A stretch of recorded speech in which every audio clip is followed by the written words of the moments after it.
안녕하세요. 사람 인생 정말 어떻게 될지 아무도 모른다고 하더니 저희 시모가 딱 그 모양새 같네요. 저희 부모님은 경북 예천에서 농사일을 하고 계십니다. 그렇다 보니 자연스럽게 저는 대학을 타지에서 다니게 되었어요. 그렇게 자취 생활을 하며 대학을 다니던 중 다른 대학의 법대생을 소개받게 되었고 그 남자랑 결혼까지 하게 되었습니다.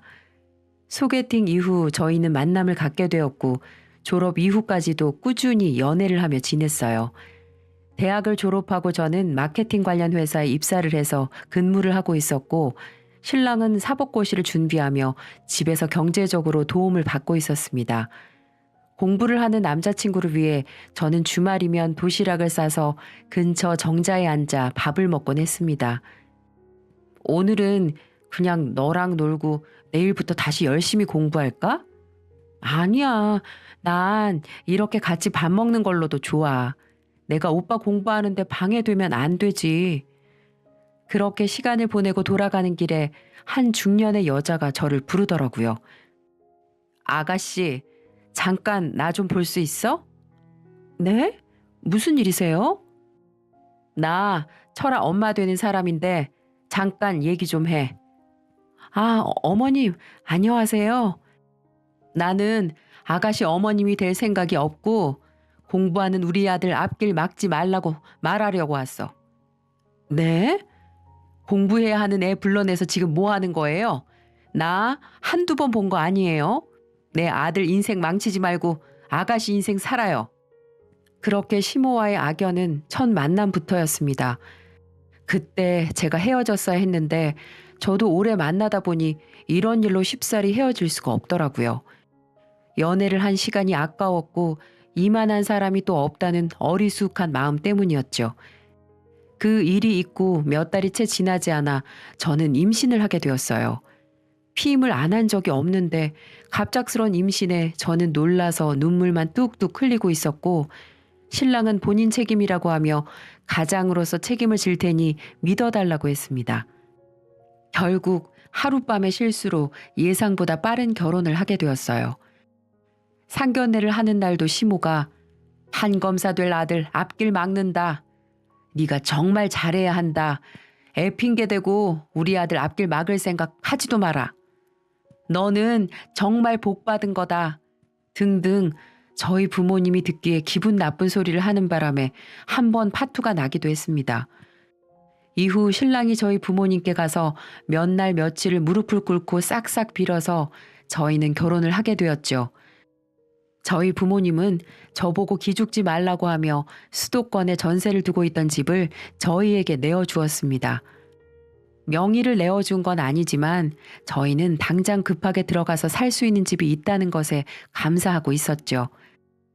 배가 점점 불러오기 전에 결혼을 해야 해서 번개불에 콩 볶듯 결혼을 해서 그 과정에서의 다툼은 잘 생각도 안 나네요. 제가 결혼 자금으로 모아둔 돈이 있기는 했지만 입사 2년 만에 결혼을 하게 되어서 그 금액이 크지는 않았어요. 그래서 빠듯하게 아껴서 살림을 지내고 있었고 신랑도 이러한 경제 사정을 알고 있다 보니 자연스럽게 나가서 아르바이트를 하기 시작했어요. 아기를 낳기 전에는 그나마 괜찮았는데 아기를 낳고 나니 정말로 분유값 벌러 나간다, 기저귀값 벌러 나간다 이런 말이 실감이 나더라고요. 그래도 본인 손주는 예쁘다고 시모는 가끔 집에 와서 아기를 보곤 했습니다. 맨날 돈 없다고 돈돈거리지 말고 분유 같은 거 말고 모유 먹여. 그래야 면역력에도 좋고 경제적으로도 좋잖니. 저도 그러고 싶은데 제가 모유가 잘 안 나와서 어쩔 수 없네요. 넌 어떻게 애가 멀쩡한 구석이 하나도 없니? 그래도 요즘엔 분유에도 영양 성분이 많아서 괜찮다고 하더라고요, 어머니. 철아 시험 준비는 잘 돼가냐? 네? 아, 매일 공부하고 있어요. 감시라도 하듯 시모는 늘 신랑이 공부를 하고 있는지 물어보았고 저희는 암묵적으로 신랑이 아르바이트를 하는 걸 비밀로 했습니다. 그렇게 시간만 흘러갔고 1년 정도 지나서는 시댁에도 공부보다 돈을 벌어야 할 때인 것 같다고 하며 작은 회사에 들어가서 일을 시작했어요. 시부는 당연한 선택이라며 신랑의 편을 들어줬지만 시모는 이런 시간들이 다 투자라고 하면서 극구 말리던 모습이 눈에 선하네요. 그렇게 2년이라는 시간이 흘렀습니다. 아이가 어린이집에 다니기 시작하면서 저도 다시 일을 하러 다니기 시작했어요. 일도 하다 보니 그나마 생활에 조금 여유가 생기기는 했고 가까이 사는 시댁에 주말이면 과일이나 고기를 사서 저녁도 같이 먹었습니다. 제가 시부모님께 할 수 있는 최선의 애교이자 저 나름대로 노력을 하며 지냈던 시간이었어요. 그 해에 신랑의 남동생이 결혼을 하게 되었습니다. 도련님은 대기업 연구직으로 있으면서 벌이도 안정적이고 성격도 엄청 서글서글했어요. 그런 도련님의 결혼 소식에 저도 축하를 했고 저에게 동서가 될 도련님의 여자친구가 시댁으로 인사를 하러 왔습니다. 도련님이 여자친구에 대해서 이렇다 저렇다 말을 하지 않아서 시부모님도 아는 정보가 없는 상태였고 역시나 면접 같은 식사 자리가 이어졌습니다. 부모님은 뭐 하세요? 그냥 시골에서 지내세요. 형제는 어떻게 돼요? 여자가 많은 집은 시끄럽다던데. 저랑 여동생 둘뿐이에요. 근데 우리 아들보다 나이가 많은데 혹시 애 잡고 그런 거 아니죠? 네? 아니요. 전혀 그런 거 없어요. 시모는 예비 며느리에게 못마땅하다는 듯이 틱틱거리며 이야기를 하다가 도련님이 얘 의사야. 한마디에 표정이 싹 바뀌더군요. 그러면서 우리 며느리 하는 그 꼴이 얼마나 웃기던지 그러면서 저를 마치 시녀 부리듯이 음료 가져와라, 선물로 들어온 꽃감 챙겨와라 등등 동서가 될 사람 앞에서 저에게 계속 일을 시켰어요.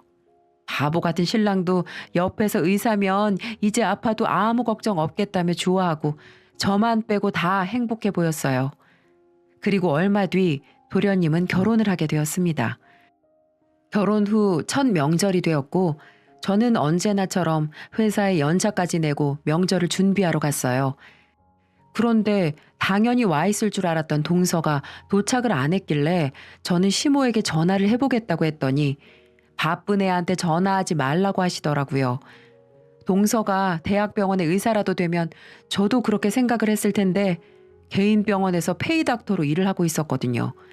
그리고 심지어 그 병원이 동네라서 명절 연휴 내내 휴진을 하고 있는 걸 알고 있었거든요. 그런데도 오지 않는 것이었습니다. 저는 회사의 특성상 당직이 있고 그 해에 제가 명절 전날 당직에 걸리는 바람에 연차를 쓰고 시댁에 가게 된 거고요. 어머님, 저는 오늘 원래 회사 가는 날인데 온 거예요. 동서는 쉬는 날이니까 당연히 와야죠. 너 같은 애랑 걔가 갔니? 그리고 첫 명절부터 애 잡겠다는 거야? 뭐야? 너는 맏며느리 아니니? 나중에 이 살림 다 네가 해야 하는데. 그럼 다음 명절부터는 동서도 오는 거죠? 그때 상황에 맞게 하는 거지. 하기 싫으면 너도 그냥 가라. 나 혼자 할 테니. 아유, 그런 말은 아니고요. 일하기 전에 달달하게 믹스커피 한 잔 하고 할까요?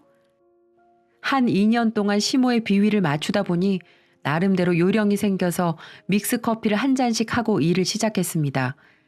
일을 마치고 보니 동서가 저에게 문자로 몸이 좋지 않아 일을 못 도왔다고 미안하다는 연락이 와 있더군요. 그 문자를 보는데 괜히 저만 나쁜 사람이 된 것 같아서 그렇냐고 하며 넘겼고 명절 당일에 동서의 얼굴을 보니 아팠다는 말이 거짓은 아닌 것 같았습니다. 명절까지 잘 마치고 나서 저는 친정집으로 갔고 오랜만에 가족들과 즐거운 시간을 보냈죠. 명절이 지나고 며칠이 지난 후 동서는 연락이 와서 그날 일을 돕지 못해 미안하다며 밥이라도 한 끼 사겠다고 했고 저희는 그렇게 함께 밥을 먹게 되었습니다. 형님, 혼자 일하느라 고생 많으셨죠. 제가 요즘 몸이 통 안 좋아서요. 다음번엔 꼭 같이 해요. 아유, 아프면 어쩔 수 없는 거지. 첫 명절 보내보니 어때요? 어머님, 아버님도 다 너무 잘해주셔서 어려울 것도 없었어요. 저는 형님만 잘 따라 하려고요. 의사 동서는 나이도 저보다 많으면서 저에게 얼마나 살갑게 굴던지 참 미워할 수 없더라고요. 처음 집에 인사를 오고 난 후에도 시댁에서 동서가 나이가 많으니 그냥 언니 동생 하며 지내라고 했지만 동서가 그러면 안 된다고 꼬박꼬박 저에게 존대를 하거든요. 그 이후 저는 동서와 종종 만나 저녁을 먹기도 하고 시간을 보냈습니다. 타 지역에서 결혼하고 아이를 낳아 경력 단절되고 새로운 직장도 들어간 지 오래지 않다 보니 친구라고 할 만한 사람이 없었는데 그런 저에게 동서는 큰 의미였어요. 그렇게 몇 달이라는 시간이 흘렀고 늦게 퇴근하는 저와 저녁을 먹기로 약속한 동서는 저를 데리러 왔습니다. 빵빵! 회사 앞에 검은색 번쩍번쩍한 벤츠차가 보였고 창문을 내리며 동서가 저를 향해 인사를 하더라고요. 이야, 역시 의사는 다르네. 동서, 차 샀어요? 결혼할 때 어머님이 사주신 건데 물량이 밀려서 이제야 받았어요. 어머님이? 네, 형님 결혼할 땐 집 해주셨다고 차밖에 못 해줘서 미안하다고 그러시던데요. 덕분에 저도 예물 예단하느라 혼났네요. 그게 무슨 말이야? 나 결혼할 때 아무것도 안 해주셨는데? 어머, 제가 말실수를 했나 봐요. 죄송해요. 저는 아닐 거라 생각하며 주말에 시댁에 찾아갔습니다. 마침 교회를 다니는 시아버지는 집에 없고 시어머니 혼자 집에 계시더라고요. 시어머니는 저를 보자마자 화색을 하면서 들어오라고 했어요. 너 마침 잘 왔다. 안 그래도 어제 저녁부터 허리가 안 좋아서 설거지를 통 못했는데 온 김에 설거지 좀 해줘. 어머님, 저 할 말이 있어서 온 거예요. 무슨 말을 하려고 시어머니 앞에서 인상을 써? 어머님, 동서한테만 차 사주셨어요? 네가 그걸 어떻게 알았냐? 그래, 내가 사줬다. 저 결혼할 때는 한 푼도 안 주시더니 어떻게 사람을 이렇게 차별하세요? 아니, 의사 선생님이 버스 타고 출퇴근하는 게 말이 된다고 생각하니? 앞으로 우리 아들 잘 부탁한다고 투자한 거야. 그럼 저는요? 1시간 반씩 꼬박 버스 타고 다니는 저는 왜 안 사주세요? 내가 차 사주면 뭐하니? 그 유지비는 어떻게 감당하려고? 너처럼 천한 것들은 버스도 감지덕지야. 그 말을 듣고 너무 화가 난 저는 아무 말도 하지 않은 채 집으로 돌아갔고 마침 집에 있는 신랑을 보고 울음을 터뜨렸습니다. 저도 그 당시 제가 왜 그랬는지 모르겠지만 시모와 신랑의 사이가 멀어지면 지금보다 나을 거란 생각을 했던 것 같아요. 동서만 차를 사준 걸로 서운하다 이야기를 했더니 시모가 머리채를 잡고 흔들었고 시모가 너무 무서워서 더는 시댁에 못 가겠다. 저는 그렇게 말을 해버렸어요. 신랑은 시모에게 본인이 연락해 보겠다고 했고 아니나 다를까 시모는 수화기 너머로 10원짜리 욕을 하고 있었습니다. 결국 그 일로 몇 달을 시댁에 발걸음조차 하지 않았고 신랑도 못 가게 했어요. 그랬더니 몇 달 만에 시모가 전화가 와서는 애미 네 차도 사뒀으니 이번 주에 집으로 와. 한마디를 하고 끊으셨어요. 사실 벤츠 같은 걸 기대한 건 아니지만 그래도 국산차 정도는 사주셨겠거니 생각을 했는데 아니 웬 장애인용 LPG 중고차를 사뒀더라고요. 그러면서 하는 말이 저희 집 형편에는 연비가 좋은 차를 타야 하는데 집에 장애인이 없으니 중고로 차를 샀다고 하는데 이게 이해가 되세요? 제 눈에는 그냥 차 사주기 싫어서 어디서 굴러다니는 중고차를 사온 것 같았는데 그걸 또 저더러 가지라고 싫으면 말라고 하더라고요. 중고차 딜러는 이 차가 좋은 거라며 제 옆에서 떠드는데 제 눈에는 비릿한 웃음을 짓고 있는 시모의 얼굴만 보였어요. 어머님, 저 차 필요 없어요. 제가 버스 타고 다니는 거 보시고 친정 어머니께서 차 사주셨거든요. 출고되려면 좀 걸리긴 하겠지만. 어머, 그러니? 내가 사주고 싶었는데 안 그래도 되겠네. 네가 안 받겠다고 한 거니까 앞으로 서운해하지 말거라. 서운한 건 제 마음인 건데 그걸 어떻게 하라 마라 하세요? 차라리 그 돈으로 가방이나 하나 사주시던가요. 기어이 뭘 받아내겠다는 거니? 그럼요. 저도 엄연히 이 집 며느리인데 대우는 해주셔야죠. 이복녀 며느리가 제대로 된 가방 하나 없이 다니면 사람들이 흉봐요, 어머니. 시모는 부들부들거리면서 그깟 가방 비싸봤자 이 차보다 비싸겠냐고 하면서 결국 백화점으로 가서 저에게 700만 원짜리 샤넬백을 사주셨습니다. 중고차가 600만 원이었는데 가방이 700만 원이니 차보다 비싼 가방을 산 거죠. 아, 그리고 차 가격만 봐도 아시겠죠? 연식이 얼마나 오래된 차를 가져온 건지. 시모는 거의 개거품을 물 기세였고 옆에 따라온 신랑도 저를 보며 너무하는 것 아니냐고 했지만 동서보다 못한 취급받는 게 그럼 당연한 거야? 하고 말을 하니 입이 쏙 들어가더라고요. 그리고 얼마 뒤 저는 친정 부모님이 사주신 그랜저 차량을 타고 시댁에 가게 되었습니다. 시모는 제 차를 보더니 아반떼를 타고 다니는 신랑의 차보다 크고 좋으니까 둘이 차를 바꿔 타라고 하기 시작하더라고요. 차를 자랑하러 갔다가 되려 차를 뺏길 위기였어요. 너 만나느라 얘 사법고시도 떨어지고 돈 버느라 일하는데 딱하지도 않니? 그리고 원래 큰 차는 남자가 타는 거야.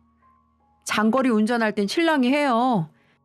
그런 거 말고 출퇴근할 때도 다른 사람들이 보는 시선이 있잖니. 얘가 이렇게 살고 있을 얘가 아닌데 네가 몸을 함부로 굴려서 지금 이렇게 된 거 아니냐. 그러니까 보답하는 마음으로 차도 바꾸고 사돈한테 집 명의도 이제 그만 달라고 해라. 제가 몸을 함부로 굴려요? 저는 그 자리에서 바로 신랑의 뺨을 있는 힘껏 때렸습니다. 너무 화가 나서 눈에 있는 실핏줄이 다 터질 것 같았거든요. 신랑은 아무 말도 못하고 시모는 그 모습을 보자마자 제 뺨을 때리고 머리채를 휘어잡고 흔들기 시작했고 신랑은 그런 시모를 향해 무릎을 꿇고 하지 말라며 말렸어요. 시모는 허탈하다는 듯이 땅바닥에 주저앉았고 신랑이 그제야 시모에게 그동안의 비밀을 이야기했습니다. 고등학교 내신 점수에 맞게 아무 4년제 법대에 원서를 넣었고 운이 좋게 합격을 한 신랑은 대학교에서 수업을 따라가기 힘들었다고 합니다. 그러면서도 법대라는 타이틀 때문에 시부모는 판사가 될 거다, 검사가 될 거다 그런 말이 많았고 신랑은 어쩔 수 없이 계속 공부를 하는 척 했대요. 대학을 졸업하고 난 이후에도 시모는 경제적 지원을 아끼지 않았고 그 모든 걸 회피하고 싶었던 신랑은 결국 계획적으로 저를 임신시켰어요. 아기 출산 이후 저는 신랑에게 계속 공부할 것을 권했고 신랑은 그제야 모든 걸 털어놨어요. 차라리 아르바이트나 하는 지금의 생활이 더 좋다고 하면서요. 시댁에는 신랑이 공부를 하고 있다고는 했지만 사실은 결혼 이후 신랑이 공부를 한 적은 없었고 저는 이 사실을 시댁에 이야기를 하라고 했어요. 제가 신랑의 앞길을 막은 게 아니고 오히려 제가 피해자니까요. 정말 아이만 없었으면 당장이라도 이혼을 하려고 했습니다. 근데 이 이야기를 신랑이 시댁에 말을 했다고 저에게 거짓말을 했더군요. 결국 저만 신랑 앞길 막은 여자가 되어 있었네요. 잠시 머뭇거리던 시모는 다시 저를 향해 거짓말하지 말라고 하며 소리를 쳤습니다. 신랑은 시모를 향해 미안하다고 이야기를 하고 제 손을 잡고 집으로 갔어요. 당연한 이야기지만 집에 가서 신랑이랑 정말 대판 싸웠네요. 신랑은 그 자리에서 왜 옛날 이야기를 꺼내느냐며 화를 냈고 저는 와이프가 몸 함부로 굴린다는 소리를 듣고 가만히 있는 당신이 이상한 거라며 되려 큰 소리를 쳤죠. 신랑은 저를 보고 시댁이랑 잘해볼 생각이 아예 없는 사람 같다고 말하며 집을 나가버렸습니다. 답답한 저는 동서를 만나 하소연을 했고 그래도 같은 여자라고 동서는 제 편을 들어주더라고요. 형님, 근데 웃긴 게 뭔 줄 아세요? 어머님이 사주신 그 차요. 할부금을 글쎄 신랑이 내고 있었어요. 그게 무슨 말이야 동서? 어머님이 다달이 신랑한테 할부금 보낸다고 했는데 몇 달 보내고 그 이후로 돈을 안 보낸대요. 아우 진짜. 그렇게 몇 달 내놓고 결혼할 때 저한테 그렇게 많이 뜯어가신 건가 좀 배신감 들기도 해요. 미안해 동서. 와 어머님 참 한결같으시네. 다행히 경제적으로 여유가 있는 동서네는 차 할부금을 내고 있다고 했습니다. 시모가 처음 동서가 들어올 때 경제적으로 시댁에 지원을 많이 해줄 거라 생각했는데 뭐 저희랑 용돈도 같은 금액을 드리고 뭔가 할 때마다 똑부러지게 일을 처리해버리니까 마음에 안 들었는지 할부금을 아예 안 내기 시작했다고 하더라고요. 특히 도련님은 성격이 신랑처럼 우유부단하지 못해서 그런 부분이 칼이고 동서를 잘 싸고 도니까 뭐라고 할 틈도 없었을 거예요. 결국 어리숙한 신랑이랑 결혼한 저한테만 계속 괴롭히고 있었던 거죠. 신랑은 그렇게 집을 나갔고 4일 만에 집으로 돌아왔습니다. 아이도 아빠를 찾고 저도 걱정이 되어서 끈질기게 연락을 했어요. 시모에게 가서 사과를 하라는 조건으로 신랑은 집으로 돌아왔고 저는 어쩔 수 없이 시모를 찾아가 사과를 했습니다. 그래도 부모가 보는 앞에서 자식을 때린 건 제가 생각해도 너무 우발적이었거든요. 시모도 큰일을 겪어서 그런지 저에게 그동안 미안했다며 사과를 했고 저는 저희 사이의 모든 일이 이대로 끝이 날 거라고 생각을 했어요. 딱 여기까지만요. 한 2년 정도는 무탈하게 잘 지냈던 것 같아요.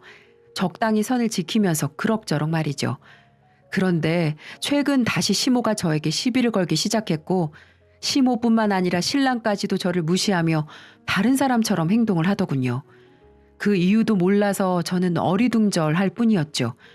제가 생각하는 이유라곤 설날을 앞두고 제가 빙판길에 미끄러져서 손목 인대가 늘어나서 반기부스를 하고 있었습니다.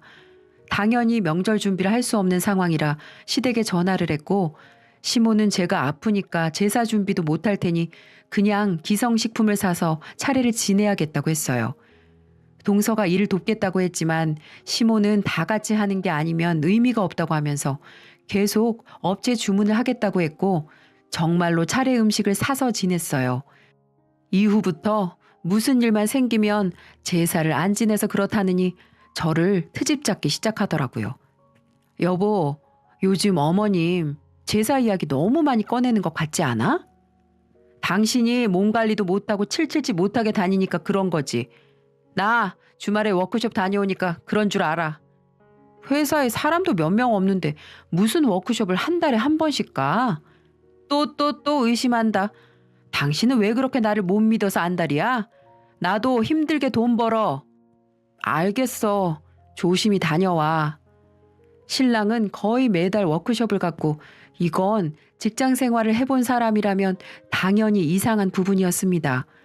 그리고 워크숍을 갈 때마다 다른 직원들이랑 같이 차를 타야 한다고 제 차를 타고 다녔고 블랙박스는 언제나 꺼져 있는 상태였습니다. 블랙박스를 끄고 다닌 걸 안 것도 가벼운 접촉사고가 있었을 때가 있었는데 그 자리에서 합의를 하고 보냈다고 하길래 제가 영상을 보려고 블랙박스를 만져봤을 때 알았어요. 너무 이상하고 수상한 두 사람의 행동에 워크숍을 간다는 그날 차에 작은 녹음기를 하나 넣어두었어요. 워크숍에 다녀온 뒤 신랑은 피곤하다고 하며 바로 잠에 들었고 저는 밖으로 나가 그 녹음기를 재생해 보았습니다. 혹시나 했는데 역시나 신랑은 바람을 피우고 있었어요. 그리고 그보다 더 놀란 건 그 대화 내용 중에 시모에 대한 이야기가 있었기 때문이죠. 어머니 전에 보니까 더덕 좋아하시던데 이번에도 더덕 정식 먹으러 갈까? 좋지. 우리 빨리 결혼하면 좋겠다. 저와 이혼하고 재혼을 계획하는 신랑을 보니 피가 거꾸로 솟는다는 게 어떤 기분인지 잘 알겠더라고요. 그러면서 하는 말이 동서가 병원에서 일을 하니까 폭행 진단서 떼고 저를 가정폭력 사유로 해서 소송을 할 거라고 하더라고요. 위자료를 받아내려고요. 제가 그 인간이랑 살면서 제대로 된 산후조리도 못하고 애 보고 일하고 얼마나 아끼고 바쁘게 살아왔는데 저도 이렇게 당하고 있을 수는 없어서 제 나름대로 증거를 찾으러 다녔습니다. 그 녹음기는 물론이고 신랑 차의 블랙박스 그리고 회사까지 퇴사를 하고 신랑의 뒤를 미행했습니다. 모텔에 들어가는 모습, 나오는 모습 등등 저는 끈질기게 두 사람을 쫓아다닌 끝에 차에서 더러운 짓을 하는 모습까지 카메라에 담았어요. 그러는 사이 어느덧 시모의 칠순잔치 날이 되었고 시댁 식구들은 예약해둔 한식당에서 밥을 먹게 되었어요. 밥을 먹고 동서도 준비해온 선물을 드리고 신랑도 준비해온 상품권과 선물을 드렸죠. 그리고 저는 제가 이날을 위해 준비해온 깜짝 선물을 하나 더 꺼냈고 시모는 반짝이는 눈으로 제가 준비한 커다란 선물 상자를 보고 있었어요. 요즘 유행하는 풍선 선물인데 커다란 상자를 열면 헬륨 풍선이 튀어나오고 그 밑으로 돈이 줄줄이 나오는 그런 이벤트용 선물 상자죠. 시모도 설레는 마음으로 상자를 열었고 그 안에서 나온 풍선은 천장까지 빠른 속도로 올라갔고 돈이 있어야 할 자리에 헐벗은 몸의 신랑과 낯선 여자가 있었습니다. 그리고 맨 밑에 제가 넣어둔 봉투에는 이혼 서류가 들어 있었고요. 아무리 참고 지내려고 해도 인간 같지 않은 사람들이랑은 못 지내겠네요. 저 이 사람이랑 이혼할 거고요. 그 여자 찾아가서 상간녀 소송도 하고 양육권 소송도 할 예정이니 각오 단단히 하고 계세요. 아마 잊지 못할 생일 되시겠네요. 저는 그 말을 끝으로 자리를 떠났고 뒤에서는 시모에 찢어지는 듯한 비명소리와 함께 신랑은 사진을 숨기려 여기저기 다니고 있었습니다. 시부는 목을 잡고 쓰러졌고 도련님과 동서는 그런 시부를 데리고 병원으로 가느라 정신이 하나도 없었다고 하더라고요. 나중에 시댁에서는 동서에게 진단서를 안 떼줘서 일이 이렇게 된 거라고 같이 책임을 지자고 했대요. 그 모습에 도련님도 화가 나서 시댁과 아예 연을 끊었다고 얼마 전에 동서가 이야기를 해주더군요. 저는 남자 보는 눈이 엉망이라 이렇게 되었지만 동서라도 거지 같은 시댁에서 탈출했으니 제 덕을 본 거라고 생각해요. 지금 저는 상간녀 소송과 양육권 소송을 포함해 이것저것 하느라 정신이 하나도 없네요. 변호사 말로는 전부 승소할 가능성이 많아서 특히 위자료를 많이 받는 걸 중점으로 준비하고 있다고 했습니다. 나중에 모든 일이 끝나면 저도 제 이야기를 다시 들어보고자 아직 정리가 되지 않은 상태로 사연을 보내게 되었습니다. 앞으로도 남은 일은 많이 있지만 잘 해결되기를 여러분도 함께 기원해 주세요. 지금까지 제 긴 사연 들어주셔서 감사합니다.